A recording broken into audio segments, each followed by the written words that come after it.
L'élevage des lapins est une très bonne façon de démarrer dans ce domaine. Les lapins sont comme les poules. Ils se reproduisent rapidement et ils ne coûtent pas cher. Un exemple au Togo, un lapin coûte entre 7 000 pour les standards avec un poids parfaitement acceptable d'âge adulte et 15 000 pour les plus hauts de gamme avec un poids élevé. De plus, ils ne prennent pas beaucoup de place. Les véritables soucis avec l'élevage des lapins sont la façon dont on les entretient, leurs conditions de vie en quelque sorte, la façon dont il faut les nourrir, l'aération de leur milieu de vie, les médicaments qu'ils devront prendre. C'est la différence entre l'élevage des poules et l'élevage des lapins. L'élevage des poules est moins difficile que celui de lapins. Si tu veux démarrer l'élevage sans trop de prendre la tête, il est préférable d'opter pour l'élevage des poules, mais si tu veux te démarquer de la concurrence et surtout apporter une originalité à ton élevage, le mieux est de démarrer avec l'élevage des lapins. Fais un garde-manger de 7 compartiments avec 6 compartiments de volumes égaux et un 7e faisant le double du volume des autres compartiments. Ne t'inquiète pas pour la justesse des volumes. Voici les dimensions optimales à appliquer. 45 cm de hauteur, 45 cm de largeur et 60 cm de profondeur pour les petits compartiments.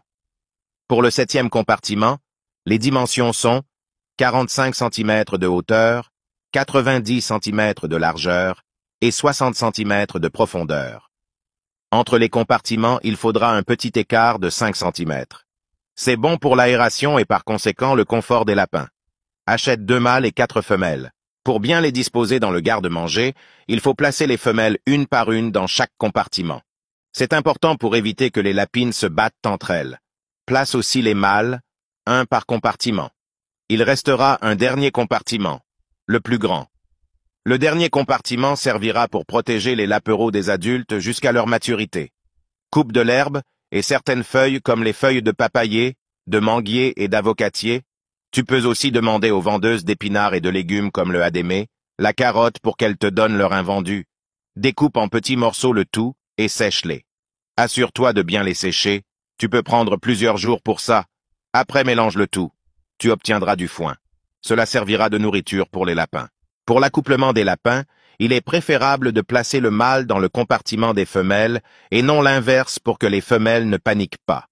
Il n'est pas possible de prévoir à l'avance le nombre de petits que feront les lapines. La quantité varie entre 1 et 12. Quand une lapine fait des lapereaux, place-la avec ses petits dans le grand compartiment pendant 3 semaines et retire la lapine, puis laisse les lapereaux jusqu'à l'âge adulte. Répète le même cycle plusieurs fois jusqu'à ce que le garde-manger ne se remplisse et fais un nouveau garde-manger. Si tu t'occupes bien des lapins, tu n'auras pas besoin des services du vétérinaire pendant un long moment. Assure-toi d'être ami avec un vétérinaire pour pouvoir bénéficier de ses services à bas prix. Ce qui est bien avec l'élevage des lapins, c'est qu'il est rarement pratiqué. Par conséquent, la concurrence est moins élevée. Il y a des gens qui aiment les lapins, ils les trouvent mignons. Ils seront ravis d'en acheter chez toi. Il y a des gens qui adorent la viande du lapin. Ce sont eux qui en achèteront le plus chez toi. Pour t'assurer de pouvoir obtenir ce genre de clients, c'est-à-dire ceux qui aiment manger de la viande de lapin, il te suffira d'aller dans les alimentations générales et les boucheries, puis de proposer de vendre tes lapins aux bouchers ou aux vendeurs de l'alimentation générale. Astuce bonus. Attends-toi à toutes les éventualités. Garde en tête que le pire peut arriver à tout moment, mais que cela ne t'empêche pas d'aller de l'avant. Celui qui se relève après chaque défaite est sûr de toujours progresser dans la vie.